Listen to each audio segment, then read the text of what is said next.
Hello అండి అందరికీ. రీసెంట్‌గా శర్వానంద్ నటించిన 'బైకర్' మూవీ ఏప్రిల్ సెకండ్ వీక్‌లో రిలీజ్ అవ్వడానికి సిద్ధంగా ఉంది. ఈ మూవీ గురించి సెన్సార్ రివ్యూ ఏం చెప్పారంటే, ఈ మూవీ గురించి పాజిటివ్‌గానే రెస్పాండ్ అయ్యారు. ఈ సినిమా చాలా బాగుంది. ఈ సినిమా 13 సంవత్సరాలు పైబడిన వాళ్ళు చూడవచ్చని సర్టిఫికేట్ కూడా ఇవ్వడం జరిగింది. ఈ సినిమా ఏప్రిల్ సెకండ్ వీక్‌లో రిలీజ్ అవ్వడానికైతే సిద్ధంగా ఉంది. ఈ సినిమా స్టోరీ ఏంటంటే, ఒక తండ్రి కొడుకుల కథ. అలాగే హీరో తన కెరియర్ గురించి ఏం చేశాడు అనేది ఈ సినిమా. తండ్రి కొడుకుల ఎమోషన్ స్టోరీ మిమ్మల్ని ఖచ్చితంగా అలరిస్తుంది. ఇలాంటి స్టోరీ మన తెలుగులో ఇప్పటివరకు రాలేదు.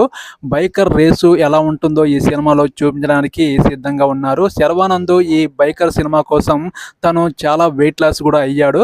ఈ సినిమా గురించి చాలా కష్టపడ్డాడు. అలాగే హీరోకి తండ్రిగా రాజశేఖర్ నటించాడు. రాజశేఖర్ తన గోల్ ఎలా నెరవేరకుండా అయిపోయాడు, అలాగే కొడుకు గోలు నెరవేరిందా లేదా అనేది ఎమోషన్ టచ్తో ఈ సినిమా తీయడం జరిగింది.